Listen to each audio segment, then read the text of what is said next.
Muy buenas noches, señoras y señores. Es un gran gusto, como todos los miércoles, estar en vivo y en directo para contarles historias que tienen que ver con este proceso político que vivimos, que hemos decidido hacer 4 programas que abordaran desde 4 preguntas interpelantes. Uno, el qué de la política, que fue el miércoles anterior.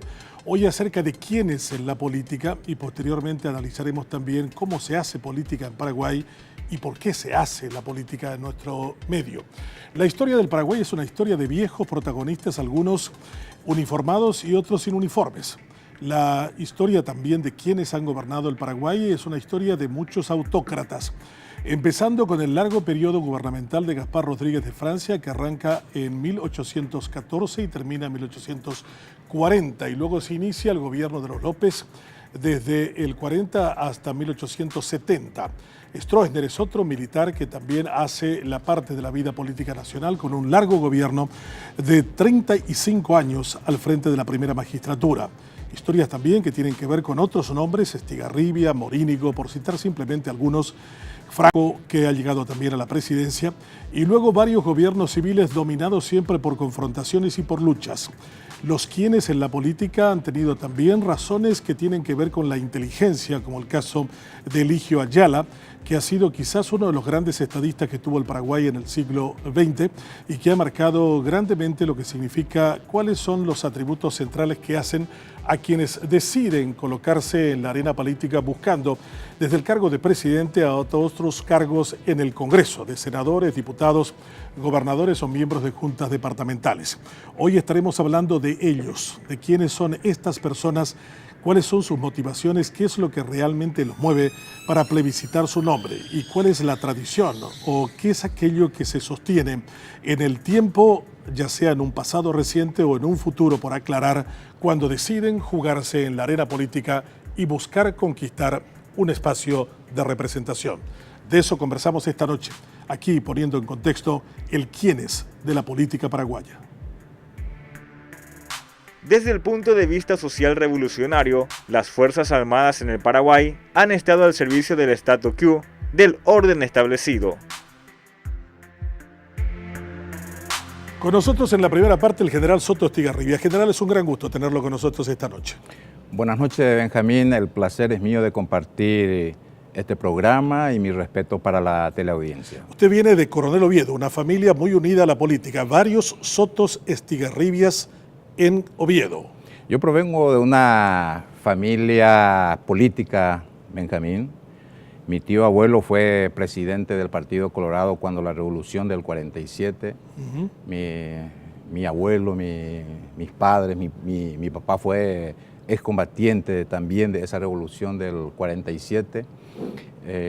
Profundamente colorado, una familia profundamente colorada. Mis hermanos, presidentes seccionales, hoy uno de ellos es diputado de la Nación. Y bueno, yo teniendo ese sentimiento también muy arraigado del coloradismo, me decidí a trabajar en este escenario que muchas veces pareciera que es complicado. Y te dicen la gente, te vas a meter en la politiquería, te va a ensuciar o va a tirar tu honor a los perros, te dicen, porque se considera que nuestra política está muy degradada y pareciera que todos los que se meten en la arena política se estarían ensuciando. Ahora, general, usted viene de una familia también cuestionada, su hermano, su sobrino, que son cartistas, y usted ahora es anticartista, después de haber sido su ministro de Defensa. ¿Por qué? Muy bien, Benjamín, yo creo que la democracia se aplica muy bien también en la familia. Podemos tener pensamientos diferentes, objetivos políticos diferentes, pero que no afecta al sentimiento familiar. Nosotros nos queremos mucho como hermanos, en familia estamos bien unidas. Cuando usted cuestiona a Cartes y su hermano lo apoya, ¿qué dicen ustedes o no se habla de política en la familia? En la familia, claro que hablamos de política, pero nos respetamos mutuamente. Yo elegí el lado, para mí, correcto en esta historia, en este momento en que se tiene que estar decidiendo un estilo diferente o continuar con el mismo estilo. ¿Por qué no debe continuar el mismo estilo? Yo digo que no debe continuar porque es un estilo del avasallamiento a las instituciones, es un estilo de, hablando desde el punto de vista del Partido Colorado, del desprecio profundo a la doctrina del partido. No, es un desprecio también a la dirigencia colorada que se merece respeto. ¿Qué piensa Cartes de los políticos del Partido Colorado?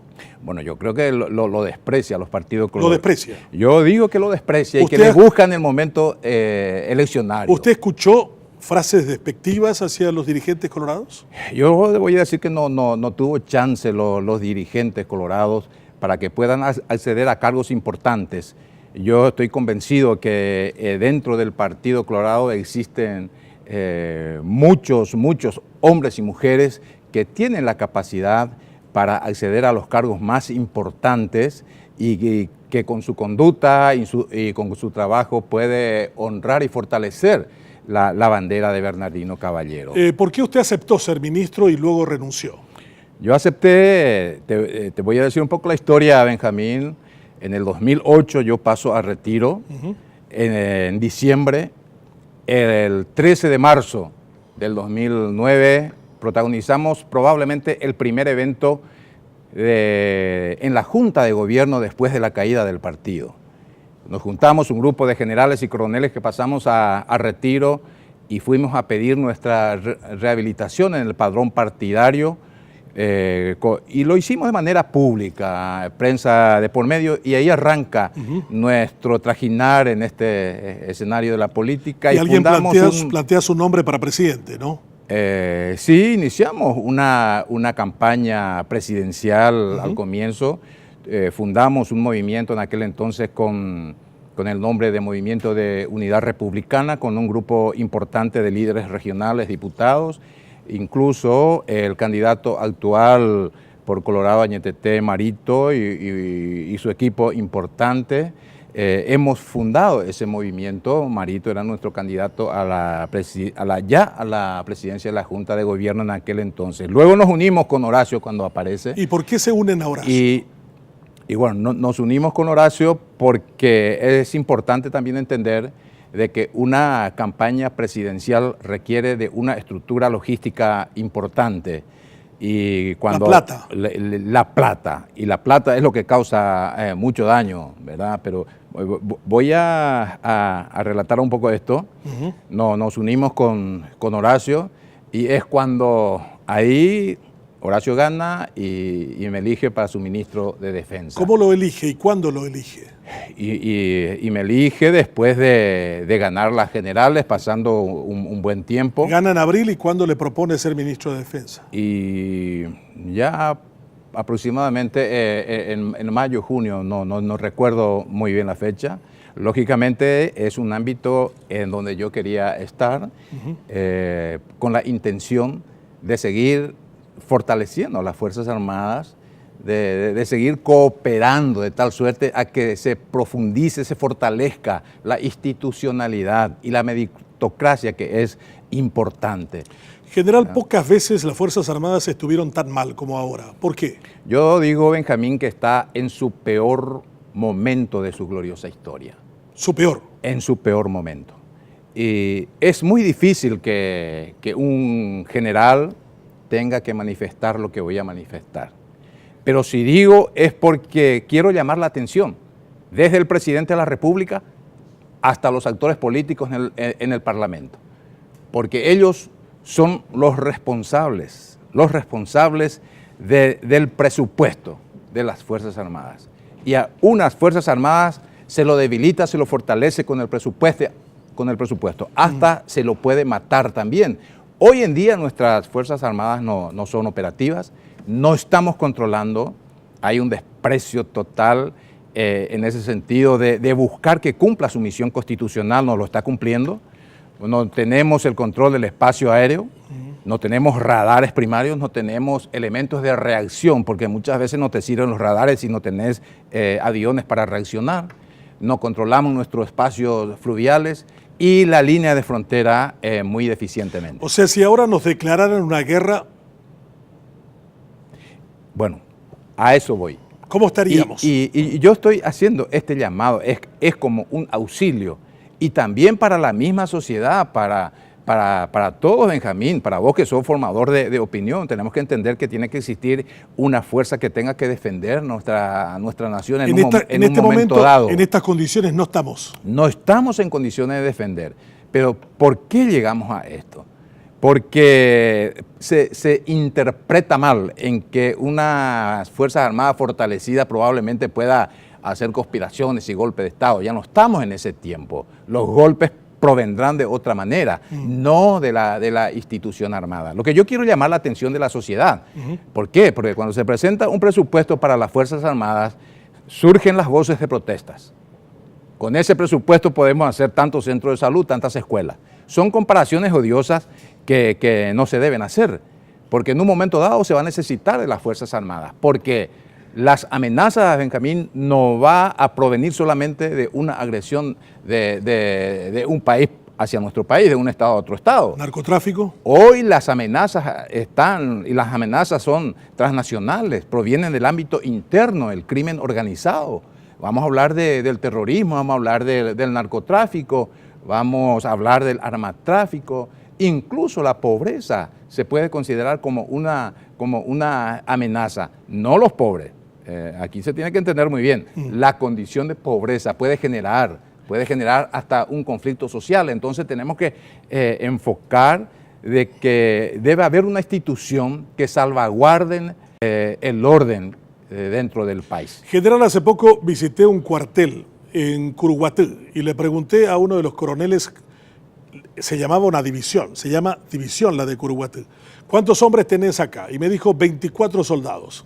Yo le dije, eso es menos que un pelotón. ¿Por qué te digo que no está operativa nuestras Fuerzas Armadas, Benjamín? Precisamente por eso. Ni para cortar el pasto sirven los 24, ¿eh? Nada en nombre de una división. Nosotros, desde el Ministerio de Defensa, a través del presidente presentamos un proyecto de ley de reorganización de las Fuerzas Armadas que es imperiosa la necesidad de reorganizar.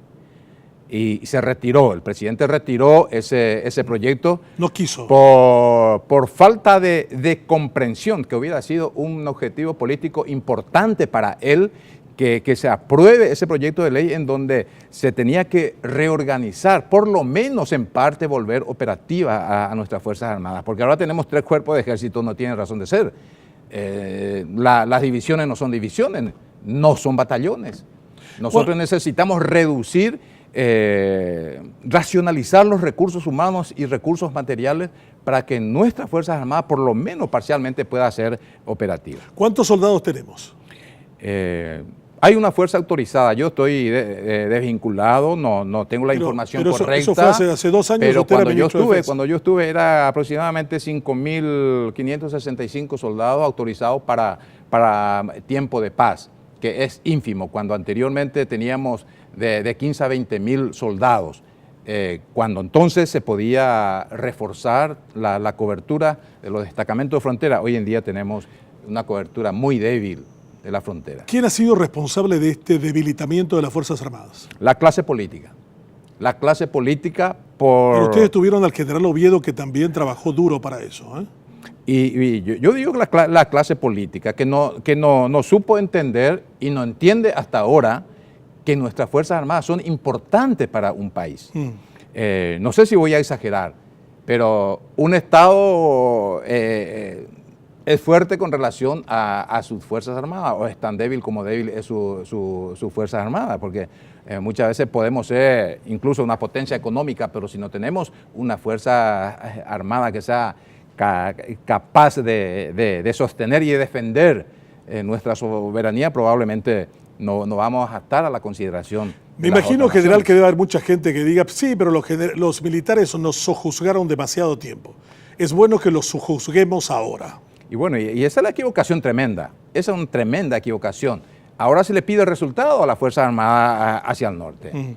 Pero, ¿qué hicimos como sociedad? ¿Y qué hicieron los actores políticos por fortalecer las Fuerzas Armadas? Necesitamos renovar los materiales, necesitamos adiestramiento de los recursos humanos. Y ni adiestramiento se puede hacer porque los recursos son muy limitados, Benjamín.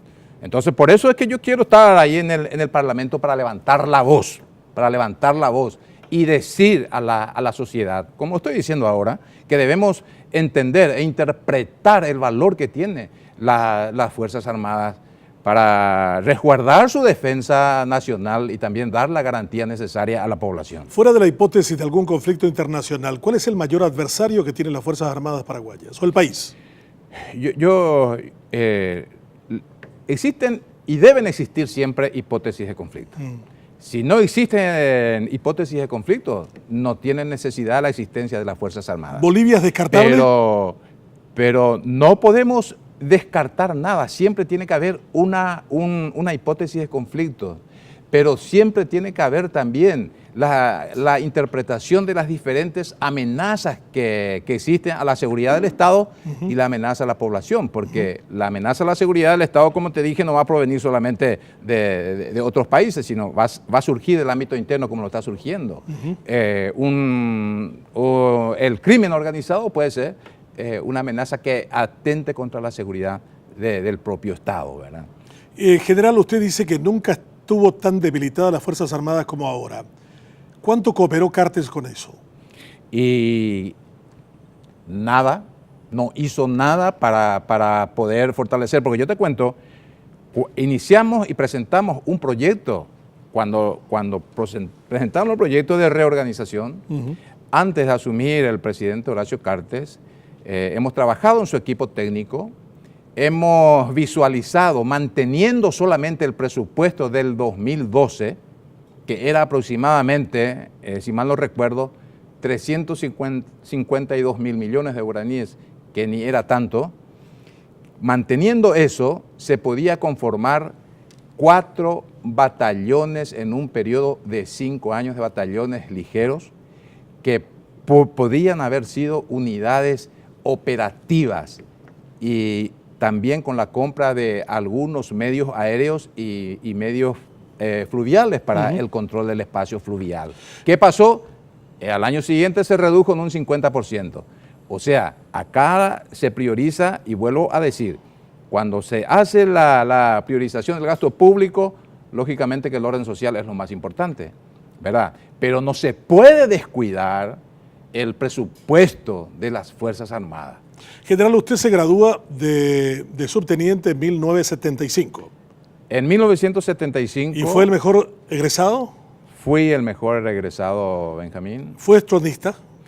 Yo no soy ista de nadie, nunca fui ista, pero trabajé dentro del ámbito de la conducción que tenía el general Stroessner, porque el oficial no elige dónde quiere trabajar.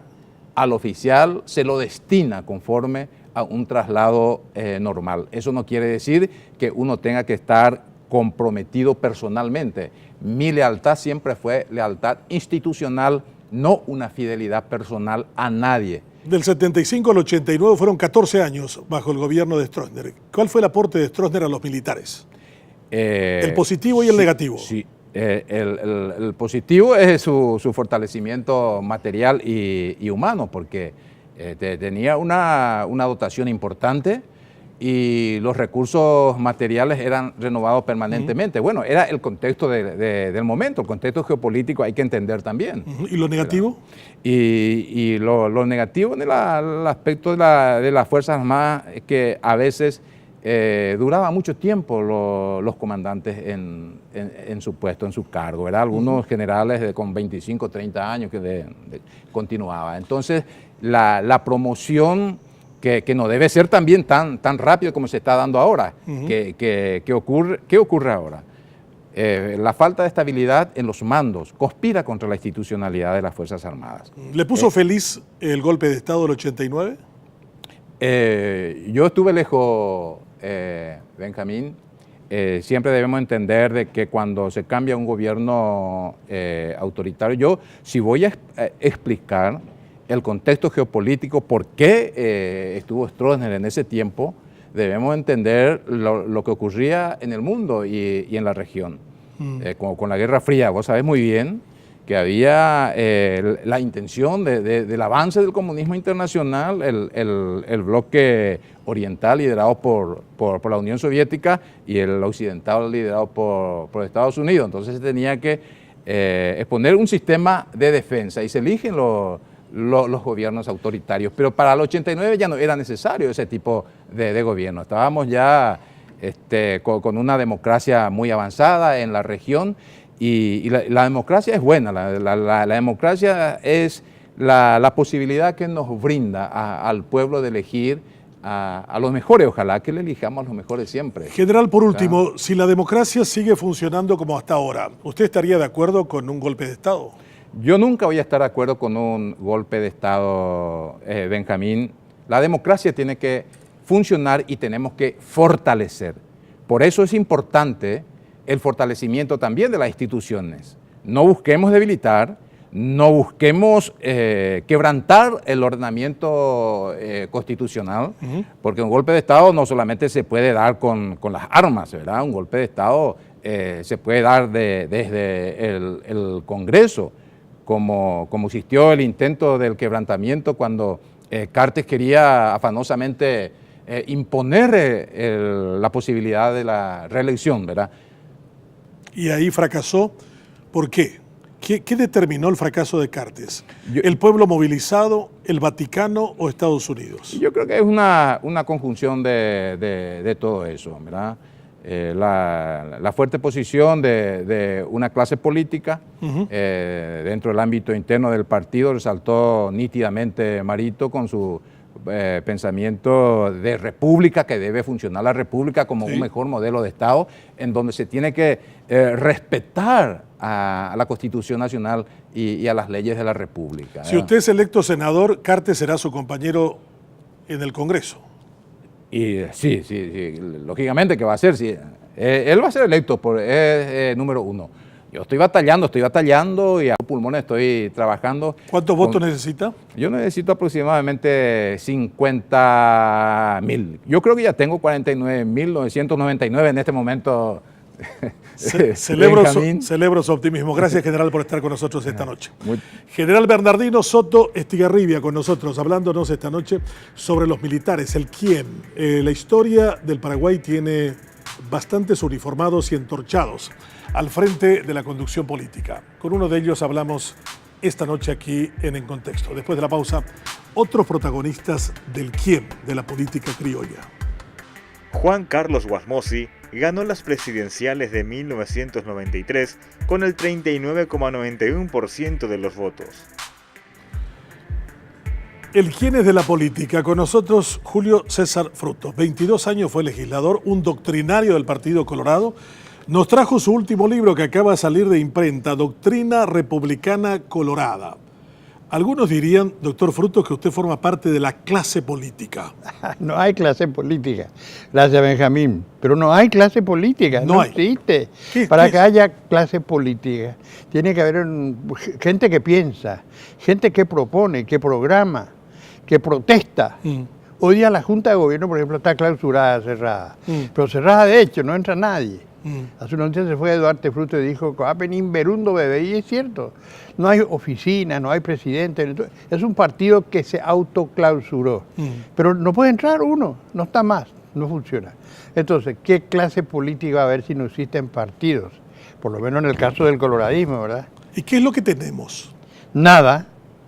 ¿Nada? Sí, a mí cada vez que quito un libro me dice mi amigo, ¿y esto para qué? Estás perdiendo tiempo. Sí, le dije, pero esto, como vos dijiste, es el último libro. Pero no el último porque salió hoy, pero el último que ya no voy a escribir más. Porque el trabajo de proponer programas, proyectos, doctrinas, no sirve en este país. Aquí sirven otras cosas, no sé cuáles, ¿verdad? Pero nosotros estamos avanzando aceleradamente hacia una narcopolítica.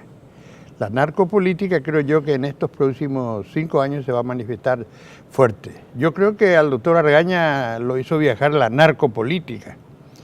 Y hay manifestaciones, yo hago preguntas a los políticos actuales y me dicen que sí, que la narcopolítica existe. Así que estos próximos 5 años, en mi criterio, Benjamín, ya no van a ser los años de paz que estamos viviendo ahora, una democracia cansina, improductiva, pero ahora va a venir cambios. Doctor Frutos, o sea que en ese cambio de paradigma que usted está contando, una persona como Peña, ¿qué representa? Nada. No tiene formación, no tiene experiencia, no tiene capacidad. ¿Qué es lo que decía Cicerón para llegar a ser cónsul romano. Hay que tener el cursus honorum, o sea, saber qué es y cómo piensa y cómo va a reaccionar la gente. Si uno no tiene esa experiencia, ¿dónde tú te haces tus trajes al mejor sastre? ¿Dónde vas a comer? Si tenés dinero, a la preferida o al mejor lugar. Estamos eligiendo los peores. La sociedad paraguaya, hasta en el fútbol, demostramos que nuestros dirigentes son corruptos. Todo está corrompido. Elegimos a los peores. Los mejores, ¿dónde están? No están.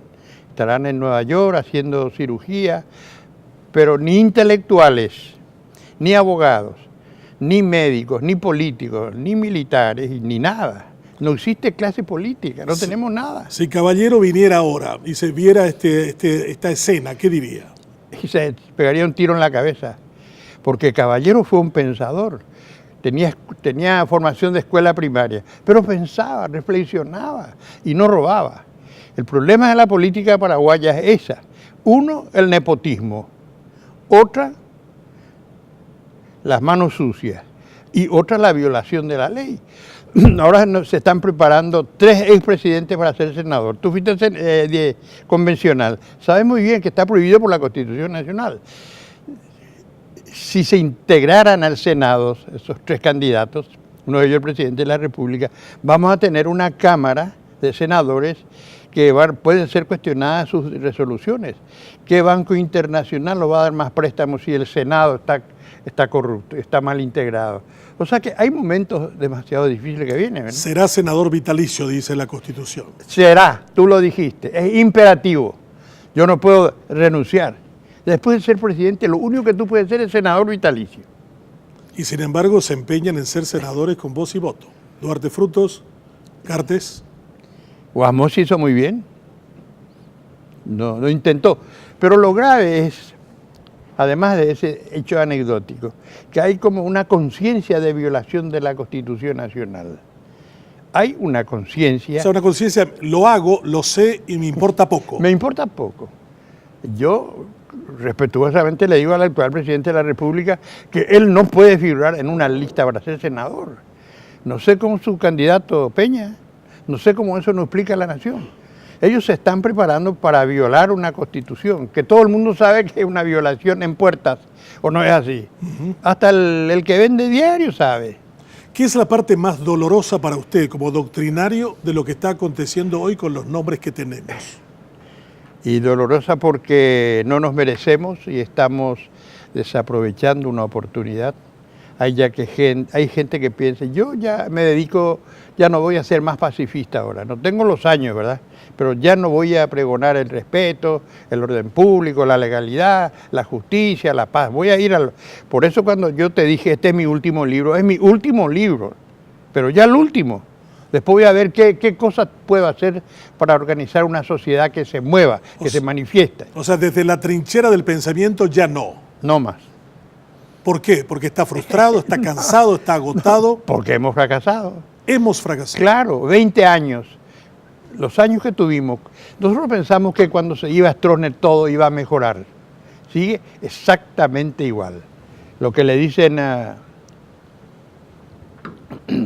cuando se repiten los sucesos, los hechos, tienen nueva figura. Es lo que le dicen el gato pardismo. Estamos en un ejemplo de gato pardismo. Y la gente, yo pregunto, ¿cómo la prensa no reacciona hasta este intento de violar los artículos de la Constitución de que los presidentes pueden ser? Duarte Frutos, un hombre tan inteligente, tan hablador, ¿cómo no sabe? Sabe, pero está buscando el camino tortuoso. ¿Y eso qué puede llevar? A legitimar a cualquiera que diga, si ya han roto todas las cuestiones constitucionales, ¿por qué no podemos instaurar eso que usted teme, la narcodemocracia? No sé a lo que puede llevarnos esto, pero a nada bueno conduce. Cuando uno sabe que puede violar la ley, la Constitución, no la ley. Si puedo violar la Constitución, puedo violar la ley, puedo violar el decreto, las resoluciones, etc. Pero pasar todas las luces rojas que quiero. ¿Para qué tener una cédula de identidad? ¿Para qué hacer más leyes? ¿Para qué tener un Congreso si ninguna de esas leyes sirven para nada? En la oferta electoral, ¿qué significa Santiago Peña?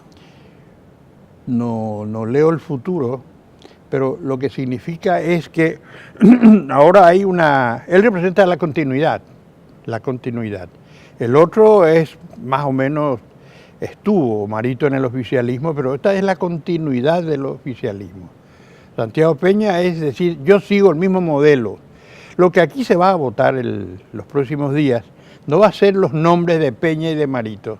Se va a votar cuánto el pueblo republicano colorado tiene en buenas miras lo que hizo este gobierno. Es la sanción. Pero si Peña tiene el 60%, quiere decir que el gobierno de Cartes tiene el 60% de apoyo dentro del partido. O sea, así lo veo yo. ¿Verdad? Doctor Frutos, en términos doctrinarios, ¿en qué ha sido fiel Cartes a la doctrina o en nada? Yo creo que él es un outsider perfecto. El outsider, todo el pueblo sabemos lo que son los venidos de afuera. La gente que no conoce el tema y viene e improvisa o lo conoce muy bien. Y hemos tenido outsider, el propio Stroessner ha sido en su momento outsider, pero estuvo tantos años que aprendió. El ingeniero Guasmosi ha sido un outsider. Lugo también. Lugo también, Duarte Frutos también. O sea que... Hemos sido gobernados por outsiders. Unos buenos años. Entonces, yo creo que el señor Cartes es un hombre de empresa, usó su dinero para la política y ahora hemos aprendido también que ya la política, como me decía un liberal prominente, no se puede hacer política sin dinero. Ya no valen los pensamientos, tus libros, tus folletos, tus conferencias, tus títulos académicos, no sirven para nada. Es el dinero el que se va al pueblo, compra, alquila y se producen las votaciones en ese sentido. No hay ninguna duda de que sin dinero ya nadie va a poder hacer política en este país. ¿Cuál es el mayor riesgo que corre el Partido Colorado como una agrupación política con estos nombres hoy en la lista electoral? Yo creo que el coloradismo ya desapareció. ¿Ya desapareció? Sí, no existe. A tal punto que el actual presidente, como te decía, no es un eufemismo, cierra las oficinas, ya no va nadie, ni mosca abuela, dijo Duarte Frutos. Una única verdad que dijo Duarte, ni mosca ando bebé, dijo. Y es cierto, un partido que no opina sobre la cultura, sobre la universidad, los miembros que no son capaces de dar una nota, un folleto, ni no digo un libro, está igual que en la universidad, tenemos 8 rectores que no publican ni un folleto.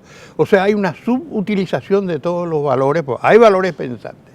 Hay gente muy capaz en el país y en los partidos, pero esos son soslayados, absolutamente. Entonces, ¿al partido qué le va a pasar? No le va a pasar nada. El partido ya no existe, está en un estado de sueño. ¿Qué es una cáscara? Sí, flota, claro, flota, con oficinas cerradas. No hay un solo miembro de la Junta de Gobierno que alguna vez haya publicado un folleto orientador sobre algún tema, pero que sea agrícola, educativo o cualquier nada. El partido, el coloradismo no existe como ente pensante. Existe como un edificio en la calle 25 de Mayo, el buen jardín, un buen busto de Caballero. Las seccionales tampoco existen. Algunas han terminado en ser gasolineras. Entonces, bueno, yo creo que en ese punto seguimos un poco el ritmo de América Latina, que los partidos políticos se fueron a menos por la incapacidad y corrupción de su clase. ¿Usted no cree que haya una conspiración contra los partidos a nivel mundial? No hace falta. No hace falta. Los partidos fueron elementos de promoción de las ideas, de los proyectos, de los sueños, de las esperanzas, de los pobres, los obreros, los campesinos.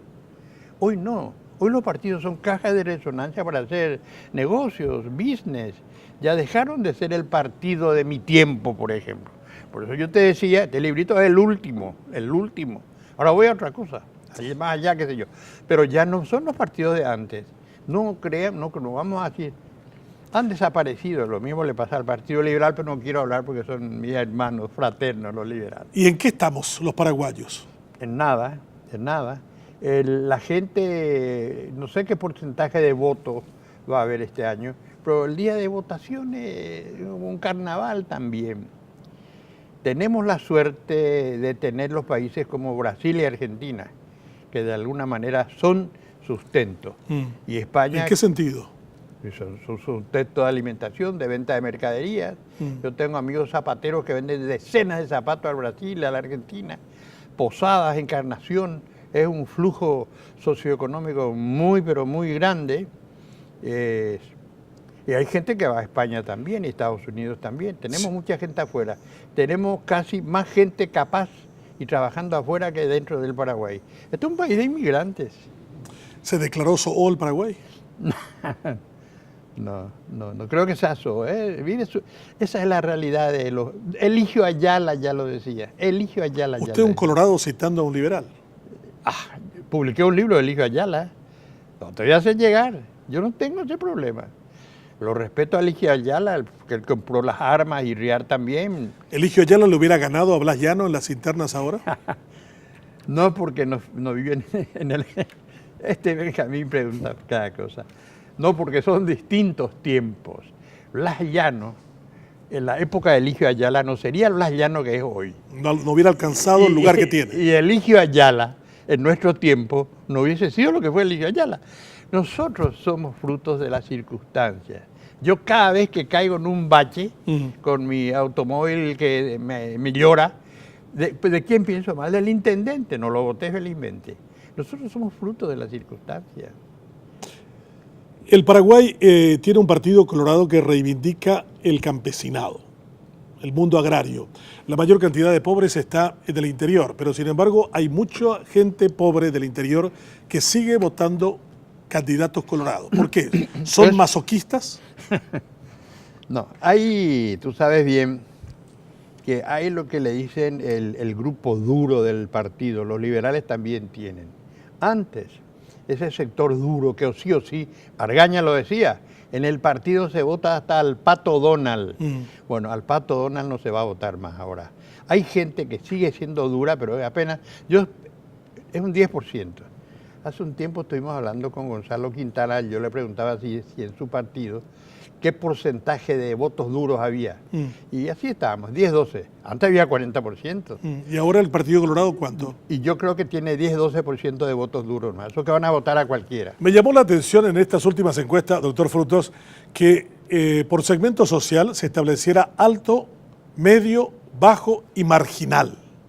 Nunca antes había sido medido el sector marginal.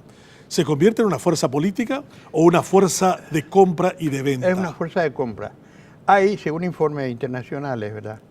Hay un 20% de paraguayos y paraguayas y niños que no comen un plato de comida diario. La gente, yo les digo, pues es cierto eso, entren en Google, Internet, pongan hambre en el Paraguay y le va a dar la FAO los informes. No come la gente, pero esa gente pobre que ve otra vez su destino en el cabillito que le da de comer esa semana, esa le va a alquilar la cédula, le va a alquilar porque no sé si conocer el sistema, sí, yo recojo tu cédula, lo guardo para el día de las elecciones, ahí tú vienes, te alzo en el vehículo y está muy cooptado, muy bien organizado. Ese grupo de pobres va a votar a quien le compre. Ese voto de pobres, el que tiene más dinero le compra. ¿Cómo se siente el político que compra a alguien, que sabe que compró su elección? O que es comprado. ¿Cómo se siente? Yo creo que no le importa ya nada, porque hemos perdido la dignidad en la política. El primer grupo humano que pierde la dignidad es el político. No existen ya los partidos con mayúsculas de atrás, existen pequeñas agrupaciones. O sea, clase política no hay. Me río. La gente de mi partido no conoce por qué la bandera del partido es roja. Permíteme el libro. Sí. Precisamente en este libro, que es el último, tiene este soldado de la Guerra de la Triple Alianza, tiene la casaca roja. Y ahí Bernardino Caballero pensó que ese rojo, valiente soldado de la caballería que él dirigía, fuera el color de su partido. Eso no sabe la gente. Entonces, de tanto no saber, le pedí a un pintor amigo que me haga un soldado de la caballería de la Triple Alianza, ahí está con casaca roja. ¿Qué lo puso? Y de eso ahora vas a ver. Lo veo desencantado, doctor Frutos. No, estoy feliz de la vida porque a mí personalmente no me afecta. Pero eso sería un rasgo de egoísmo. Si usted dice, está todo muy mal, todo cayó, pero a mí no me afecta. Parece muy egoísta. No me afecta, no, porque tengo una vida intelectual, espiritual, lo que me sobra dono un poco, regalos. Centenares de mis correligionarios saben. De los 22 libros que publiqué, la mitad de eso no fueron vendidos, fueron de regalo. Pregúntale a cualquiera. Entonces, eso es parte de la vida de uno, ¿verdad? Que pueda dar parte de su filosofía, de sus plagueos y de su pensamiento, lo pones en un texto y le regalás a tus correligionarios. Doctor Frutos, muchas gracias. Buen viaje a Portugal.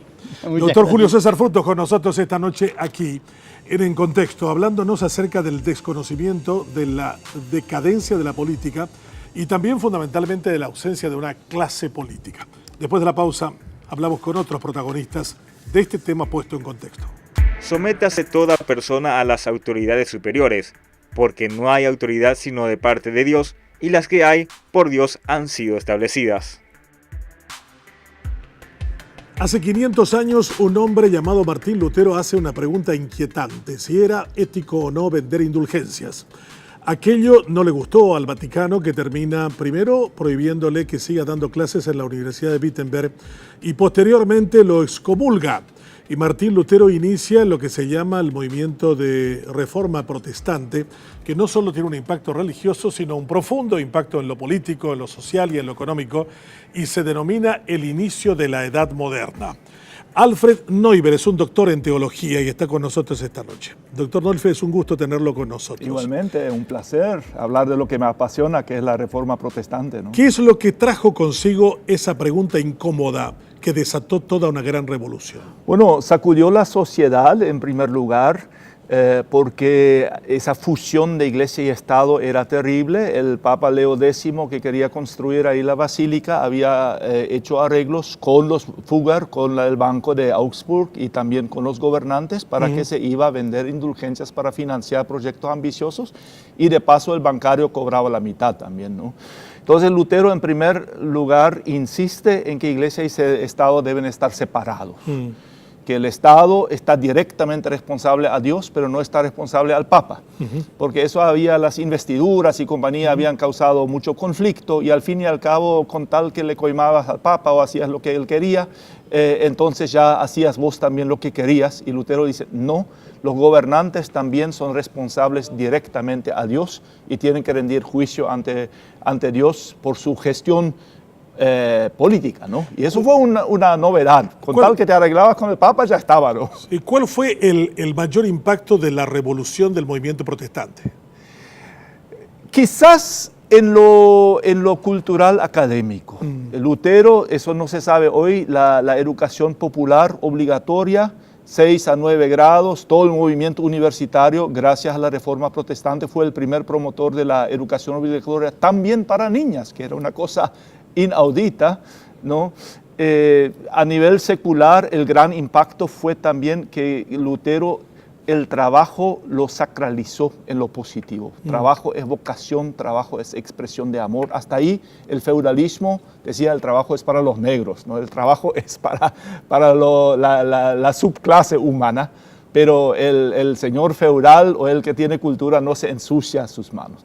Y Lutero dice, la empleada doméstica que hace bien su trabajo le rinde culto a Dios, igual que si yo predico un lindo sermón desde el púlpito, ¿no? Doctor Delfo, cuando voy hacia el este del país, paso por una ciudad llamada J. Eulogio Estigarribia o Campo 9. A la mano izquierda viven los paraguayos, o sea, nosotros mayoritariamente, y a la mano derecha viven los menonitas, paraguayos también, pero viven los dos separados por una ruta. A la mano derecha tiene un ingreso per cápita superior a $14.000. En la mano izquierda un ingreso per cápita menor a $3.000. Los dos viven en el mismo territorio, con el mismo gobierno, con el mismo sol, con la misma lluvia, con los mismos corruptos.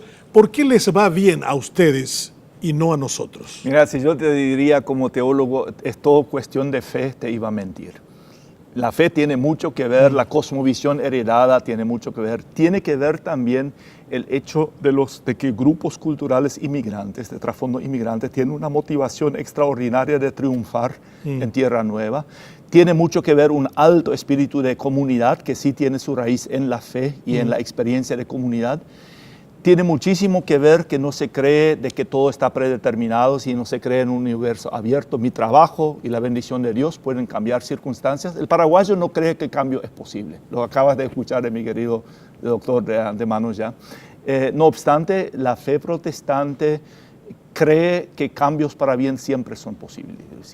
Eso tiene que ver la cultura de ahorro, tiene mucho que ver los temas de Max Weber ahí, y tiene que ver que Paraguay es un país hermoso. Cualquiera que tiene sentido común y ganas de progresar puede progresar. Y tiene que ver que no espera nada del Estado y de los políticos. Siempre tuvieron que operar, cuanto menos Estado mejor, ¿no? Pagan sus tributos, pagan sus impuestos, pero eso de esperar que desde el Estado te vengan las soluciones a todos tus problemas es una de las razones mayores de pobreza. Una de las cosas que me llamó la atención es que los menonitas no tienen una educación tan alta como yo pensaba que tenían, que hay muchos grupos menonitas que no terminaron el sexto grado de la escuela primaria. Así es, terrible, terrible. En la región de Caguazú es bastante grave, por eso trajimos el Gutenberg número 3 ahí.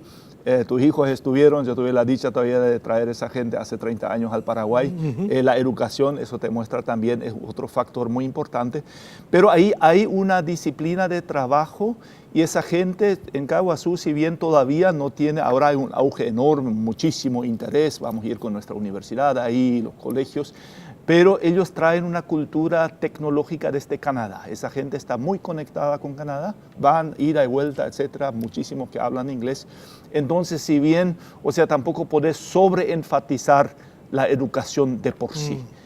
Mucho de la práctica, mucho de las ganas de superarte también juegan un papel. Doctor Neufeld, usted estuvo metido mucho en el tema educativo por mucho tiempo. ¿Por qué estamos mal en materia educativa en el Paraguay? La verdad es que no sé. Desde que estuve en la formación docente, hace 40 años se habla de reforma educativa y yo hace 40 años no creía en eso y hasta hoy no creo y no veo también. Hemos tratado de probar alternativas fundando colegios, fundando una universidad, capacitando docentes. Claro, mucho tiene que ver que la profesión del educador es muy desprestigiada, es relegada a las mujeres. En nuestra comunidad era tarea de hombres y eso no es ningún desmedro. En Paraguay las mujeres son mucho mejores educadoras, pero vos das un mensaje. La educación y ser educador, eso es para gente que no triunfó tanto en la vida, es para el que gana un poco menos, etc. Mucho tiene que ver con la figura del maestro, mucho tiene que ver que el ministerio entorpece casi más de lo que ayuda, lastimosamente. Vos que viajás mucho y yo también, la mayoría de las ideas que se aplica acá ya se descartó otra vez, o sea, siempre estamos 15, 20 años con enormes burocracias, que con la burocracia vas a controlar la calidad. Hace poco estuve en Helsinki, ellos acaban de desintegrar la idea de grados, ¿no? Y son los mejores del mundo en ese momento. Hay varias razones. Doctor Neufeld, usted dice, bueno, la Revolución Protestante hizo unos grandes cambios en todo el mundo. Alemania es un excelente ejemplo. De hecho, Lutero sería hoy alemán en la nueva denominación de geográfica y política, pero sin embargo Alemania tuvo a Hitler, tuvo a Goebbels, tuvo a Mengele. Y Estados Unidos está a punto de tenerlo, ¿no? Ya se miente en la Casa Blanca como en tiempos de Goebbels, más o menos. Sí, ¿no? bueno, es un nieto de un alemán, Trump. Sí, también. Pero no soy tan racista, no creo que esté en la genética eso, sino más bien está, y lo vemos acá también en tiempos políticos, también gente muy capaz y muy inteligente de repente llega a ser seducida por un populismo, por mentiras. De repente le gusta que se le mienta, aunque saben y sienten que se le mienta, pero igual le gusta. Es un fenómeno del cual no tengo del todo respuestas.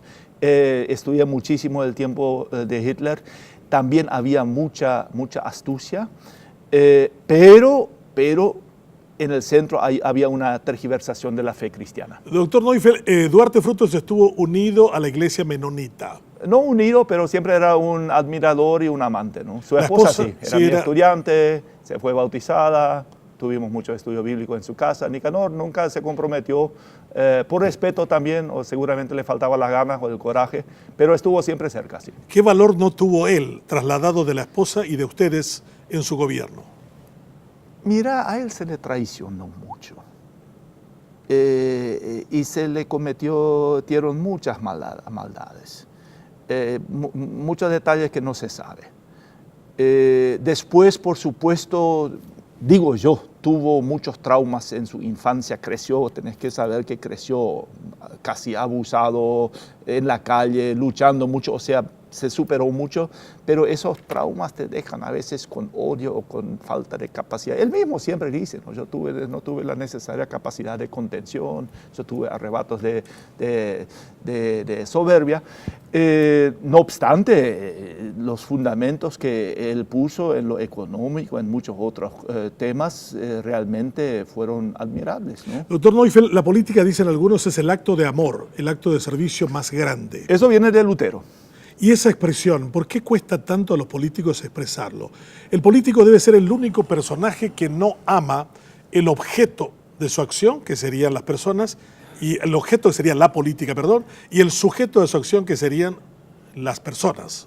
Y por lo visto, el único modelo que se conoce de política a nivel mundial últimamente, y sobre todo en el Paraguay, es tenés que saber manipular a la gente, ¿no? ¿Cuál es la mayor mentira de los políticos a la gente en Paraguay, según usted? Yo les voy a resolver todos sus problemas. O sea, siempre vuelven con este mesianismo torpe, que nadie le cree, pero igual le gusta que se le cuente, y caen vez tras vez en eso. Mentime que me gusta. Sí, un poco es eso. ¿La mentira es un gran problema en Paraguay? Y es uno de los problemas mayores. Acá la mentira no es pecado, ¿no? Si vos lees la Biblia vas a encontrar adulterio, homosexualidad, qué sé yo, todo eso, mentira está al mismo nivel. Acá mentir no es nada, ¿no? Es un arte, ¿no? Y sos un campeón si sabes mentir bien. Y eso es porque, qué sé yo, por varias razones, pero quizás porque nunca no llegó lo suficiente. No se debe generalizar, hay mucha gente muy honesta, pero redescubrir que a lo largo la honestidad te trae inclusive resultados económicos mucho mejores, que la honestidad construye comunidad, que la honestidad te ahorra muchísimo trabajo y toda esa burocracia de control. Yo crecí en una comunidad donde nunca hubo llave, ¿no? Donde vos no ligabas mucho, pero si yo iba a mentir, no me acuerdo de ningún caso donde conscientemente mentí, porque yo sabía que iba a ligar el castigo más fuerte, ¿no? O sea, represtigiar un poco la fe en la verdad y vivir la honestidad, creo que es una misión muy importante. Doctor Neufeld, por último, si Lutero viniera al Paraguay, ¿cuál sería su pregunta incómoda? ¿Por qué nunca no entendieron lo que es la libertad? Su primer escrito era sobre la libertad. ¿Por qué le tienen miedo a la libertad? ¿Y por qué es que no entienden, sobre todo los políticos, que la responsabilidad es lo fundamental? Responder a tu prójimo y responder también a Dios. Doctor Neufeld, gracias por su tiempo esta noche con nosotros. Un placer. Doctor en teología, y lector apasionado y aparte autor de varios textos sobre Lutero. Hace 500 años hizo una serie de preguntas incómodas al poder y desató lo que se llama la Edad Moderna. Después de la pausa, otros protagonistas del quién de la política paraguaya. Cuando oyen un discurso, los nuevos electores consultan en Google y reconocen de inmediato la equivocación de los dioses. Nosotros, un joven político retirado. Generalmente los políticos se retiran a los 60, 70 años. Sebastián Hacha, ¿sos un retirado en situación de retiro? Estoy en situación de retiro, pero bueno, en cualquier momento uno puede saltar a otra la actividad. ¿Cuál es el problema de la democracia paraguaya? El problema de la democracia paraguaya y la democracia occidental es que no hemos aprendido a entender que el guión hoy escriben otras personas, que son los millennials, los que nacieron a partir del año 1988 y que quieren una solución en 144 caracteres. Hoy en día son 288 en el Twitter. Ellos quieren el like en su foto. Y se dan cuenta de que hay procesos, hay dos procesos, la política y el mercado laboral, que no se solucionan con la dopamina que te genera un like. Ese like que yo pongo en la foto de un amigo o de un niño que tiene 13 años, es la misma dopamina que se genera al tomar una cerveza, al jugar cartas o al fumarme un cigarrillo. El problema es que para las tres primeras actividades hay una edad mínima, para lo otro no. Entonces uno va creciendo en esa lógica y empieza a generar nuevas demandas que no tienen nada que ver con la democracia en América de Tocqueville, no tiene nada que ver con Rousseau, el contrato social, ni nada que ver con eso. Tiene que ver con cómo yo mejoro mi calidad de vida, lejos de las regulaciones y esas personas que están tan acartonadas y que me hablan largo, que me dicen muchas cosas que yo no entiendo, que estábamos todavía como Perón remangándonos desde el balcón, hablándole a la gente. No, ellos quieren una solución ya. Cuando la gente ve a un político en Paraguay, ¿qué siente? Desprecio, que es lo más peligroso, ¿verdad? Porque si nos remontamos a la España invertebrada, de Ortega y Gasset, él decía, no hay mayor honor que darle a una persona el derecho a mandar sobre mí. Y ese honor se da solamente a partir de la admiración que se tiene hacia esa persona. ¿Tiene razón la gente al despreciar al político paraguayo? Y en parte sí, porque la utilización de los bienes del Estado, que es lo que vemos y es a lo que todos contribuimos, y que encima yo estoy en una asociación donde le digo a la gente que hay que pagar los impuestos, y la gente me dice, ¿para qué si se va a robar?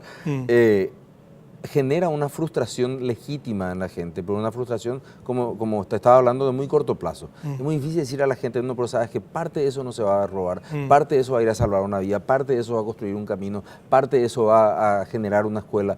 No, yo digo, hoy veo que un político está robando y eso me genera una gran antipatía, por más que yo lo haga en privado. Sebastián Hacha, ¿qué es la democracia para el paraguayo?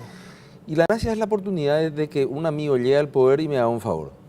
Porque si llega un enemigo, me le va a hacer el favor al otro. Y me puede perjudicar a mí. Y me puede perjudicar a mí. Graciela Romer en el año 2004, y eso ya hace, es cierto, hace 13 años, pero no creo que haya perdido actualidad en cuanto vemos al grupo de electores tradicionales que están participando, que decía que ladrón es aquel que roba y no comparte. Acá en el Paraguay hizo, 84%. Y negociado es un negocio en el que yo no participé. Esto está reflejado en un artículo que escribió Gerardo Lechevalier, que fue director del NDI aquí en Paraguay y murió trágicamente joven en Haití hace unos años de terrible terremoto, en un artículo que se llamaba Se buscan políticos honestos para sociedades corruptas.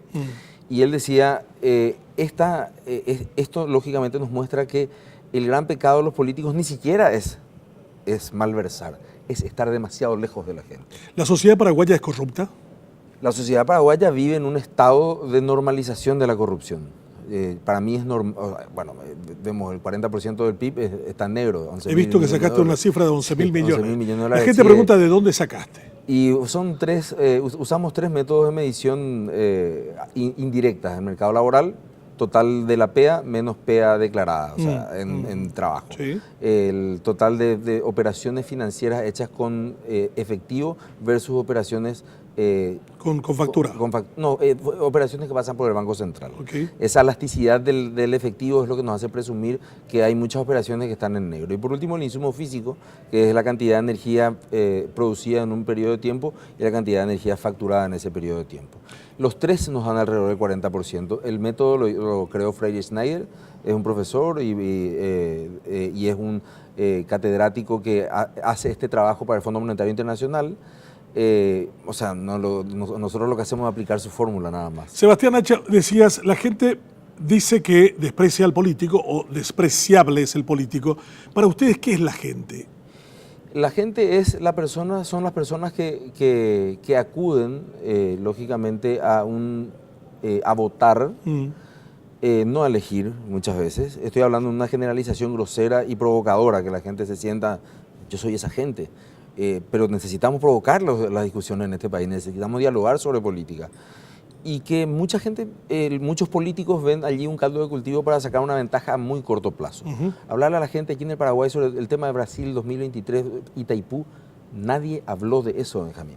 Y estamos jugando el próximo siglo de desarrollo en nuestro país. El hecho de que fueras el hijo de una senadora y que fueran dos Hachas en el Congreso, ¿fue molestoso? Familiarmente sí, pues nos peleábamos con mamá. cada tema que teníamos que tratar, ¿verdad? Porque al final no sabíamos si yo era el hijo de la senadora o ella era la mamá del diputado, ¿verdad? Entonces era una discusión permanente porque teníamos posiciones muy diferentes en determinadas cosas que fastidiaban incluso al núcleo familiar, pero los dos entramos y salimos al mismo momento y bueno, supimos manejar también nuestras diferencias políticas que tuvimos. Y fue una experiencia gratificante. Ella sigue trabajando en lo que fue su leitmotiv en la política, que es el tema de derechos humanos. Hoy en día dirige una fundación de reinserción de menores infractores con mucho éxito. ¿Por qué fracasó Fadul? Yo creo que cometimos dos errores fundamentales. En el año 2006 fuimos nosotros los que le invitamos a Lugo para hacer una marcha. Cuando decían el profesor Manuel Alcántara, a quien le conocés, decía, me preguntaba cuando yo fui a visitarle a Salamanca, me decía, ¿y qué haces tú aquí? Me decía. Y vengo a dar una charla porque me invitó, pero tú no eres el político, no vas a salir en la foto, me decía. Entonces el político tiene que salir en la foto, hay determinados códigos, determinados momentos. Y segundo, porque hubo un cambio radical en el discurso que teníamos como partido. Había un discurso que decía, y que yo creo que es el discurso verdadero, nuestros problemas no son los colorados, nuestros problemas no son los liberales, nuestros problemas no son los comunistas, nuestros problemas no son los socialistas, son el hambre, la desnutrición, la falta de educación, la falta de inversión en investigación. Esos son nuestros problemas. Y de pronto cambiamos, hicimos un switch y dijimos, no, en realidad hay que ganar al Partido Colorado. Y yo creo que eso fue un error. El hecho de que ustedes no crecieran en el tercer espacio más de un 23%, ¿qué nos enseña? Nos enseña dos cosas. Primero, que el techo histórico de ese tercer espacio es un 23%. Con Caballero Vargas con Fadul, y después se fue. Y el segundo hecho que nos demuestra, porque va ligado con el primero, que ese 23% puede llegar a convertirse en 27 movimientos políticos que hoy somos ese tercer espacio. O sea, nos quejamos y sabemos, pongo en primera persona del plural, nos quejamos y decimos mucho que los colorados, que los liberales, pero bueno, nosotros en quién nos podemos poner de acuerdo. Y no nos podemos poner de acuerdo casi en nada. Estuviste de acuerdo con una parte del guión de House of Cards, que sí, hay una democracia sobrevalorada. ¿Qué significa eso? Me recomendaste en el aeropuerto cuando nos encontramos hace algún tiempo que le lea a Neal Ferguson, y lo leí en La Grande Generación, y él habla sobre un concepto muy interesante que es que vivimos una época de la negligencia. Dice. Este concepto fue repetido hace poco en una charla que hizo Yuval Noah Harari, que escribió Sapiens, de Animales a Dioses, en una charla que le hacen en TED. Los expositores de TED son su público, imagínense lo que es este hombre. Y él dice la misma cosa pero con otras palabras. Dice, los gobiernos son muy malos para hacer buenas cosas, pero son muy buenos para hacer malas cosas. Entonces, él pone a pensar y dice, miren, Elon Musk, el creador de Tesla, ahora creó la batería más grande del mundo en Australia, y le dijo, si en 100 días no solucionan su problema, no me pagan. Travis Kalanick, creador de Uber, la empresa más grande de transporte del mundo, que no tiene un solo vehículo y ni un solo chofer. Mark Zuckerberg, Steve Jobs, ya lo conocemos, de Facebook. Son personas que han cambiado el mundo en los últimos 15 años mucho más que el G8. O sea que el político que viene y te cuenta que va a ser el nuevo rumbo te está mintiendo. Te está mintiendo. A eso no le da el cuero. El político lo que tiene que hacer hoy en día es facilitar a que ese innovador, ese sector privado, pueda crecer o pueda generar suficiente crecimiento con inclusión, y que las nuevas herramientas de la tecnología que nos están llevando a un mundo que no sabemos cómo va a ser, porque realmente no sabemos cómo va a ser. Elon Musk te dice, yo me subo en el 2036 a una nave y me voy a Marte, y vamos a hacer una colonia de 80.000 terrícolas en Marte. Y voy a decir, ¿este tipo está loco? No, pero este tipo estaba loco cuando decía que iba a hacer un auto que aceleraba de 0 a 100 en 1,9 segundos, y ahora lo hizo. Entonces yo ya le estoy empezando a creer. Estoy viendo dónde están las listas de los futuros astronautas. ¿Y acá el político impide o facilita? La política en general, la burocracia en general, y eso está reflejado en nuestro índice de informalidad, es tremendamente un palo en la rueda. Un obstaculizador. Sí, hace poco me hacían una entrevista en 5 días y yo le decía al periodista que ni estas personas, Elon Musk y Kalanick y demás, si nacían en Paraguay no iban a existir ni Uber, ni Apple, ni nada, porque... No le iban a dar la chance para desarrollar. Te cuento una startup que se llama, unos chicos geniales que se llaman Motel Ya, crearon una startup rapidísima. Ellos tienen sus computadoras, pero la burocracia le hizo comprar un extinguidor para poder darle patente municipal. Eso ocurre aquí en Paraguay, ¿verdad? Entonces, ¿qué pasa? O sea, si estuvieran en un garage, como empezó Gates o empezó Steve Jobs, lo hubieran intervenido. La municipalidad y te va a decir, no tenés extintores, bueno, mira, podemos arreglar nosotros. Pero en realidad, si vos no le pones extintores, vamos a tener que clausurarte. Entonces la gente vuela hacia lugares donde pueden hacer eso. Y vuelan paraguayos hacia lugares donde pueden hacer eso. Hace poco voló un amigo mío hacia Barcelona, está trabajando en Barcelona para una empresa inglesa. Pero acá no podía él trabajar, porque aquí no podía recibir las remesas, no podía cobrar su salario aquí, porque no estaba previsto en Hacienda cómo él tenía que tributar. ¿Cuál es el mayor obstaculizador para elegir buena gente en la política? El conocimiento y la comunicación de los políticos. Hay muy mala comunicación, hay sobreabundancia de comunicación hoy en día en todas las redes, pero las herramientas están mal utilizadas. Le estamos hablando en mandarín a un grupo de electores que habla guaraní o castellano. Entonces le decimos una cantidad de cosas, le metemos una cantidad de información y ellos quieren saber cómo van a vivir mejor. Bernardo Toro dice, y yo sigo y me adhiero a eso, dice, el elector le elige a aquella persona que le vende un imaginario en la cual él está ubicado, está presente. Y hay personas que son muy buenas vendiendo ese imaginario.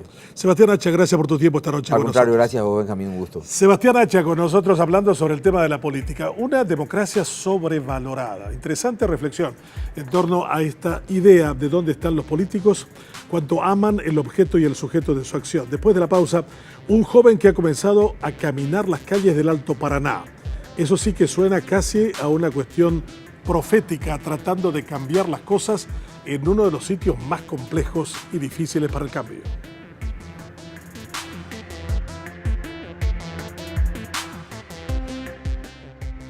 En las elecciones generales del 2013, solo el 23,55% de los jóvenes de 18 años inscritos automáticamente fueron a votar. La participación joven sigue siendo muy baja. Tobías Vins tiene 28 años y quiere ser diputado por el Alto Paraná. Tobías, ¿por qué? Porque hace falta gente joven, gente que se anime a enfrentar a un clan que tenemos enquistado en el Alto Paraná hace ya casi 20 años y que se ha intentado derrotarlo, pero que tiene una estructura que maneja y que va rotando en las posiciones departamentales y los municipios. Y creo que por primera vez tenemos la chance de derrocarlos. Y cuando caminás por las calles del Alto Paraná, ¿qué sentís? Siento que la gente ya perdió las esperanzas de que haya un cambio. Siento que me abren las puertas porque soy joven, porque nunca vieron mi cara quizás. Y porque tenemos un estilo no tan tradicional de hacer política. ¿Cómo es? Nosotros no llegamos con esos autos, con tantos ruidos, con las batucadas. Vamos en grupitos pequeños para que se pueda hablar con la gente. Es algo que no se puede hacer, darle un beso a la señora, decirle preciosa, qué linda, darle un folleto e irte. Creemos que eso ya no sirve, ese tipo de política ya no sirve. Lo del hurrero en el acto que te interrumpe y te pide unas 3 hurras, yo creo que no tiene ninguna importancia hoy en día. Y necesitamos ser más prácticos. Yo creo que hay recursos, hay formas de hacer las cosas. Y me molesta tanto que en el departamento que tiene a la ciudad, que es la capital de la energía del mundo, que es Hernandarias, haya zonas en las cuales no hay tendidos eléctricos aún. Y estemos pensando en vender energía, estemos pensando en qué vamos a hacer con ese tratado en 2023 cuando no podemos solucionar a gente que está a 15 kilómetros. ¿Qué es lo más difícil de cambiar en esa cultura política tan manejada por clanes en el Alto Paraná? Porque si no es Barreto, es Zacarías y así otros más. ¿Por qué? Y creo que el sistema electoral es lo más difícil. Esa gente que está acostumbrada a que tenés que ponerle un móvil, a que tenés que comprarle el voto, a que tenés que poner dirigentes pagados ya meses antes. Y realmente que la gente se despierte y empiece a votar por conciencia y por proyectos, más que por algún interés o alguna posición o algún temor que tengan. Tobías Vins, ¿por qué sos colorado? Soy colorado de familia, siempre estuvimos de acuerdo en que las instituciones como se manejaban por colorados eran la forma más segura, la conservadora.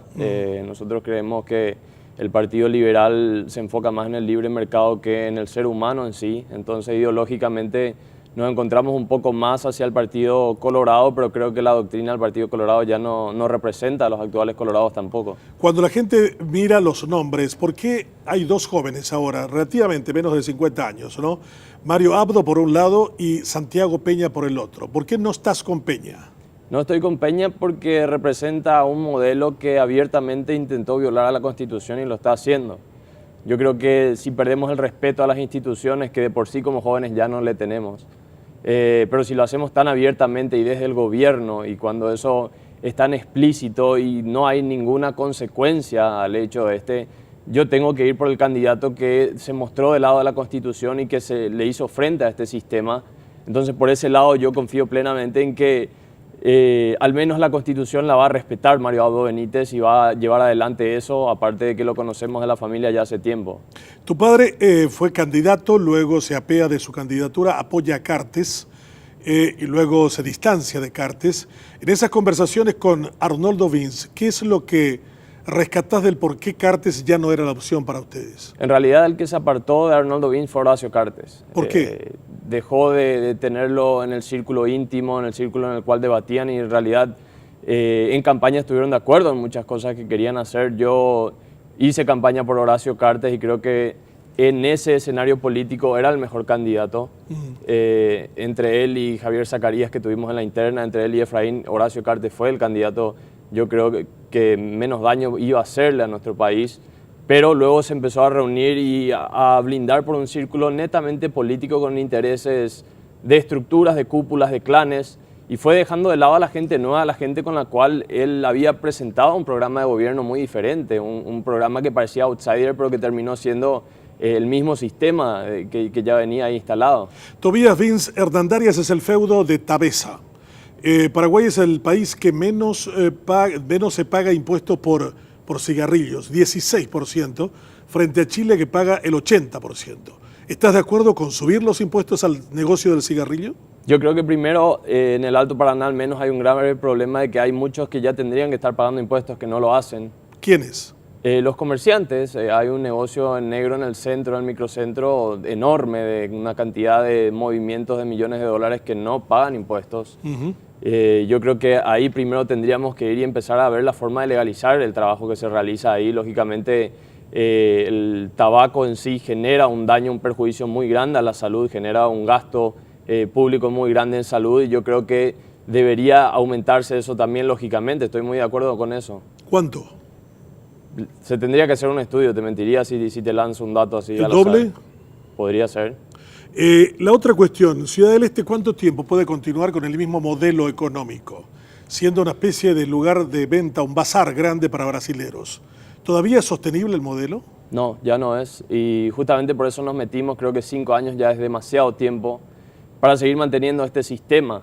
Un sistema en el cual el vendedor no tiene título de local en el que está, un sistema en el cual a él en cualquier momento le venden el negocio y le meten a cualquier otro, un sistema en el cual no tienen acceso a agua potable, dependen, si bien el candidato tiene que ponerse la remera al candidato oficialista, tienen que salir a hacer campaña por él, y la gente lo hace por la necesidad, y es muy triste que tengamos que en el 2017 todavía hablar en política de vamos a llevar caminos, vamos a darte agua y vas a tener para comer y vas a tener un trabajo. Tobías, el Alto Paraná y especialmente Ciudad del Este también es la referencia del contrabando y de otros muchos negocios ilícitos y de la posible confluencia de intereses incluso en favor del terrorismo. ¿Qué harías contra todo esto? ¿Es cierto? ¿Es falso? Yo creo que es cierto, se maneja, la gente de la zona sabe de estos movimientos, y bueno, hay una gran comunidad sobre la cual no hay un control. Hay más de 30.000 musulmanes actualmente solo en Ciudad del Este, y es una comunidad que tiene el visto bueno de los actuales gobernantes del clan por los negocios que tienen en común, lógicamente. Yo creo que hay muchísimo por hacer. Hay instituciones, no hay ninguna fiscalización en el Paraguay. Las instituciones que tienen que fiscalizar no lo hacen, y eso en ningún ámbito. Entonces tendríamos que empezar por ahí. No es cuestión de crear leyes nuevas, es cuestión de que los que tienen que hacer cumplir las leyes lo hagan. Tobías, ¿qué es lo que más te molesta de la política tradicional? La forma de hacer las cosas, porque saben lo que está mal y saben lo que el pueblo necesita y cómo ayudar. ¿En qué campo, por ejemplo? En todos los campos. En estos últimos 6 meses es muy fácil en Ciudad del Este conseguir un empedrado en tu calle o que te arreglen un bache, porque sabes a quién acudir y quién quiere venir a hacer una foto ahí frente tuyo para subirlo. Es fácil conseguir una cama en estos 6 meses, luego ya no. Recursos hay, falta voluntad política, y la política maneja. Tenemos 66 nuevos asentamientos en los últimos 5 años en Ciudad del Este, y eso va aumentando, y eso aumenta simplemente el poder de un clan que tiene la capacidad en el día de ir a comprar esos votos. Eso viene mucho también con la expansión de la frontera agrícola. ¿Estás de acuerdo con impuestos a los ojeros? Creo que tendría que analizarse. Ellos de por sí pagan impuestos sobre los movimientos que realizan. Tendría que hacerse un estudio claro, pero yo creo que son también los que mayor fuente de trabajo, al menos en ciudades como Santa Rita y otros, generan y llevan el progreso. En realidad hay gente que trabaja. En términos de propiedad, algunos dicen en el Alto Paraná, hay lugares en donde el costo de la propiedad, del pago por impuesto inmobiliario, no alcanza ni 3.000 guaraníes. ¿Eso se debe seguir manteniendo? 3.000 guaraníes por hectárea, estoy hablando. No, yo creo que la tierra tiene que tener un gran valor, y hay una gran disparidad en precios.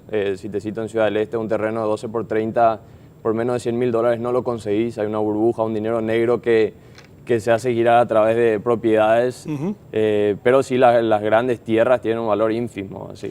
Tobías, ¿crees que los jóvenes van a hacer la diferencia en estas elecciones? ¿Crees o querés? Quiero, la verdad, eso es lo que intentamos, ¿verdad? En todas las caminatas, hablar con los jóvenes, decirle, por favor, anda a votar esta vez. ¿Y qué te dicen? ¿Y por qué voy a votar? ¿Qué vas a hacer diferente? ¿Qué me garantiza que lo vas a hacer? Y tratamos de explicarles a ellos que el no participar beneficia a esa minoría que está en el poder con esa estructura. Esa estructura solamente se gana yendo a las elecciones en masa. Si solo el 40% vuelve a ir a votar en estas internas, esa estructura tiene un peso. Pero si va mucho más, esa estructura queda chica. Hay mucha gente con bronca, con enojo. Muchísima. Tenemos reuniones con gente que trabaja para el Estado, tenemos reuniones que tenemos que hacerlas a escondidas, dejando los autos a varias cuadras, yendo de a uno. ¿Por la persecución? Por la persecución, y reciben llamadas en plenas reuniones. Es una persecución constante, uno tiene que estar en todas las reuniones, uno tiene que marcar lista, firmar ahí, estar en todos los actos presentes. Un me gusta en las redes sociales por un candidato que no es el de ellos ya te puede costar el puesto. En el Alto Paraná está Itaipú, que es un estado dentro del estado. ¿Ellos con quiénes están? Con el poder de turno. Y justamente ahora el clan, según lo que se maneja, lo que está esperando es el 2023 para quedarse ahí, porque una vez que las otras 9 turbinas pertenezcan totalmente al Paraguay, que actualmente solo una, el poder de Itaipú, que si hoy es enorme, es un estado aparte, imagínate con otras 9 turbinas, así que mantener esa rosca cerca del poder y en los cargos principales para cuando llegue el día encargarse de Itaipú es creo que el objetivo de ellos. ¿Por qué han venido tan malos diputados y senadores del Alto Paraná, sean colorados o liberales? ¿Por qué? La verdad que no sé por qué los votamos y nunca nos han representado. Yo creo que como representantes dan mucho que desear y me gustaría sacarle los foros parlamentarios, que tengan que hacer audiencias públicas al menos una vez cada 6 meses, porque ellos saben la necesidad del pueblo y eso es lo que duele. ¿Qué es lo que más, hablando de dolor, querrías que se acabara en Paraguay? La falta de asistencia médica. Tenemos 4 centros de asistencia por 22 distritos en el Alto Paraná. Se inauguró una nueva IPS allí, ¿no? Una gran estructura sin médicos y sin jeringas. Y a la cual tiene que venir gente de hace más de 100 kilómetros sin caminos. En un día como hoy que llueve no pueden llegar. Y si el caso es grave, mueren en el camino, porque esa es la realidad. Gracias, Tobías, por tu tiempo con nosotros. Tobías Vins quiere ser diputado por el Alto Paraná. Estuvo con nosotros esta noche en Contexto, hablando sobre el quién. Versiones históricas, éticas, realistas desde el punto de vista económico, fueron abordados esta noche con ustedes. Ha sido un verdadero placer de nuevo estar poniendo en contexto el tema de los quiénes en la política paraguaya. Nos reencontramos el próximo miércoles a las 21 horas. Buenas noches, buena suerte.